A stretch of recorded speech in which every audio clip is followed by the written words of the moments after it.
0.000101000. Sri Lanka is batting in binary. Buys outscore the first 7 batters that are dismissed for them. The team doesn't even make it to 20 overs. They lose by 302 runs. And that should be the most embarrassing thing that happens to you in a World Cup. In the space of 24 hours, being dismissed by 55 wasn't the worst thing to happen to Sri Lanka.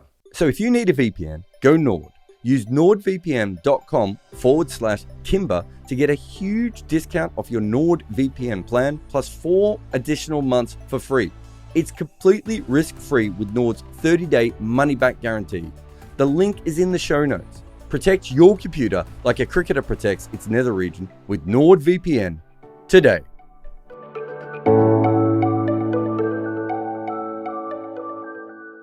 1 week later. The former World Cup winners were suspended by the ICC.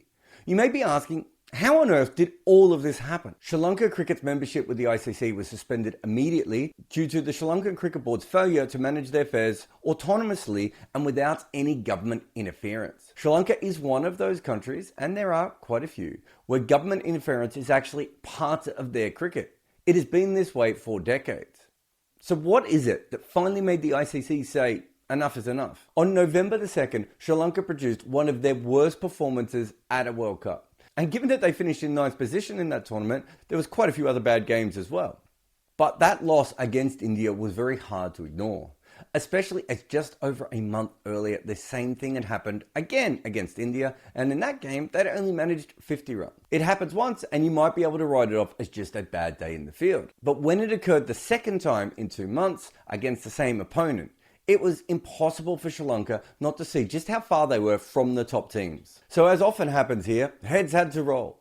The relationship between the Sports Ministry and the Sri Lankan Cricket Board had been on shaky ground since Roshan Ranasinghe took over the portfolio of Sports Minister in the first quarter of 2022. But now he was taking matters completely into his own hands, and Sri Lanka Cricket took issues with a politician taking over. The day after the game, Ranasinghe called for a resignation of the board as well as the selectors, threatening them with dire consequences. Essentially at this point, it's a bit like what would happen if you let your uncle run the team. They had played very bad, he had been sitting there, and he thought he could get involved and make it all better. He didn't. And that is perhaps why the SLC did not comply. They were in the middle of a World Cup also at this point. But on November the 6th, the minister followed through on his warning, and he sacked the Sri Lankan Cricket Board led by Shami Silva and appointed an interim committee to take over. This would be a good time to mention that according to Sri Lankan sports law, the nation's sports minister does have authority over all bodies in the country. So he was completely within his right to do this. In fact, the Sri Lankan sports minister signs off on the squads for the Sri Lankan teams. He is legitimately the final boss of cricket in that country. And so Ranasinghe had this new 7-member interim committee. It was chaired by former national skipper and current politician Arjuna Ranatunga, who has made no secret of his disdain for the current SLC administration. The committee also included 3 retired High Court judges, former SLC President Upali Dhammadasa, a lawyer, and a property developer. The latter two, though, just, I'm sure through sheer coincidence, happen to be the sons of politicians with no known history of cricket administration. I tell you that just in case you were thinking that this new committee was going to fix all the problems and not just do more of the same old things with a new crew. But Arjuna Ranatunga's revelry in taking over Sri Lankan cricket lasted, well, like 24 hours, with the country's Court of Appeal issuing a 14-day stay order almost immediately. So essentially, the Sports Ministers Committee with Ranatunga never actually did any committeeing. However, all of this was in the papers and was on Cricinfo and social media and all the different places that you read about Sri Lankan cricket. It was a really big story.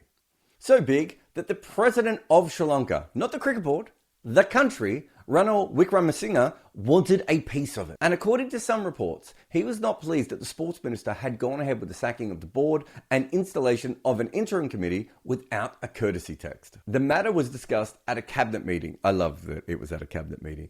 And another committee was appointed, this time led by the foreign minister. I don't know why. Sri Lanka now had as many interim committees as their top 5 had made runs against India. This subcommittee's primary objective was to recommend immediate, viable measures to resolve the outstanding issues in Sri Lankan cricket. That was a statement directly from the president's media office, because this was now being treated as a matter of national interest. Extensive, intensive debates in Parliament finally reached a conclusion on November the 9th, with a unanimous decision to pass a resolution to remove the Sri Lankan Cricket Executive Committee on allegations of financial mismanagement. Now that's interesting, right? I'm not saying those allegations are not true. But I am going to say it's very weird that they weren't worried about those sorts of allegations until India completely destroyed Sri Lanka in that World Cup game. Okay, so that's the Sri Lankan side. What about the ICC? That was when they decided to go ahead and suspend Sri Lanka's membership with immediate effect. Of course, as bad as that sounds, the worst thing that really happened to them was losing the hosting rights to the Under-19 World Cup that was scheduled to take place in early 2024. It's one of those things that wasn't the end of the world, but it sounded really bad. However, it was a massive slap in the face of the Sri Lankan politician. Now, you can be forgiven for thinking that all this was caused by Mohammad Siraj and Mohammad Shami. That, of course, would be the funnier explanation. And it certainly made it more immediate, as I mentioned before. But the real reason for this breakdown is the relationship between Sri Lankan cricket and the sports minister. Powerful men, big egos, and they all made a bit of a mess of it. In fact, let's go back to May 2022. Plans were being made at that stage for the Asia Cup, which Sri Lanka was supposed to host for the first time since 2010. But Sri Lanka was facing some major political and economical issues at the time. The most concerning ones in terms of cricket being played was that the country was having daily power cuts that lasted hours and facing significant fuel shortages. In this light, Sri Lanka Cricket were of the opinion that moving the tournament to a neutral venue would be the wisest decision. However, this suggestion did not go down well with the newly appointed sports minister, who, as you can imagine, was keen to make a big impression early on in his tenure. Ranasinghe, perhaps informed by Ranatunga, who was then part of the National Sports Council, was very critical of Sri Lanka cricket, saying that they did not do enough to keep the tournament in the country and were moving it to the UAE with some ulterior motives. Which doesn't really make sense, because surely Sri Lanka cricket also would have preferred to have it at home. And as you might understand, Sri Lanka cricket did not take these accusations well, and the seeds for future discord between the two parties were completely there for everyone to see. And Sri Lanka, the cricket team, to everyone's surprise, went on to win the Asia Cup in the UAE, and all was well back home for a little while. The public were back to loving the team, and the critics, well, they had to lay low for a little while. But the T20 tournament that followed, not only did Sri Lanka perform badly in it, they had several cases of disciplinary issues, and it also emerged that Sri Lanka cricket had sent a busload of officials to Australia without the sports minister's approval. Not that they needed it, but the minister obviously took that as a personal slight. Are you sensing a theme here? In November of 2022, Ranasinghe appointed another committee. Another committee! This one was led by a retired Supreme Court judge, and the idea was to investigate incidents involving the Sri Lankan team during the World Cup, as well as the board's conduct. The findings were handed over to the Sports Ministry in 2020, and inside it was details of misappropriation of SLC funds and recommendations for tough action against those involved in the embezzlement. Remember, that was January 2023. But the Attorney General's Department advised the Sports Minister that they needed to conduct a comprehensive audit before they could go forward with legal action against the board.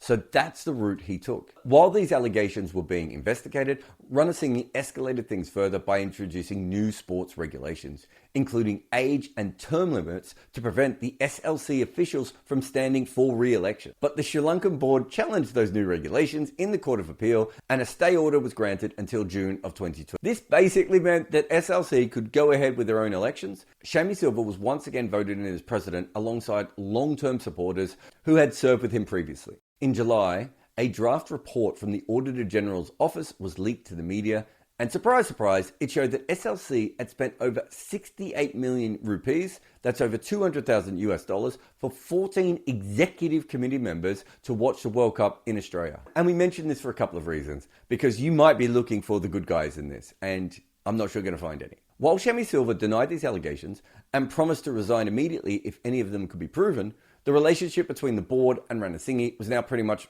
non-existent. In fact, they only communicated with each other through public rants. Also, Ranasinghe didn't turn up to the opening or closing ceremony of the Lankan Premier League. And the reason he gave is because they didn't ask his permission to hold the event. Deep breath. So as you can see, by the time Mohammad Siraj and Mohammad Shami came onto the scene, things had already escalated far beyond boiling point. Whatever his motives may have been, Ranasinghe was not going to back down to the Sri Lankan board and let them run things as they saw fit. Nor was he going to take a backward step when dealing with the president of the country, who he publicly accused of trying to shut him up. In the immediate aftermath of the suspension, there were reports suggesting that it was actually the Sri Lankan board who had approached the ICC and more or less asked for a suspension.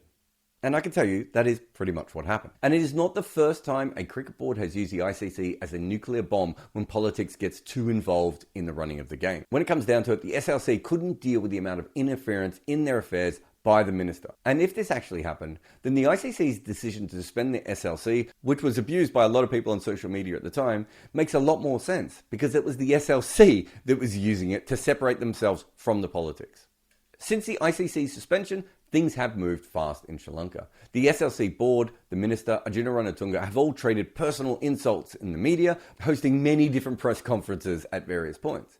Oh, but here's the kicker. In welcome news for the board, the sports minister Ranasinghe was eventually relieved of his duties by the president of Sri Lanka on the 27th of November after Ranasinghe made several accusations against the president in parliament.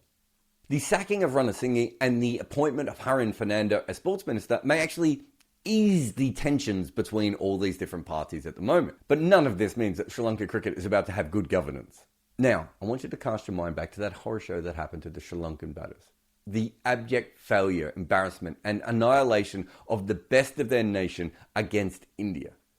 Because, as bad as being destroyed for 55 runs is, the truth is that Sri Lankan Cricket Administration is in far worse form than that. While the team has struggled at times in the last few years, they've occasionally also come good. And it would be hard to find any peaks for how sport is run in Sri Lanka. Put it this way. When it comes to cricket administration and the politicians who love it, Sri Lanka's off-field cricket is always bowled out for 55.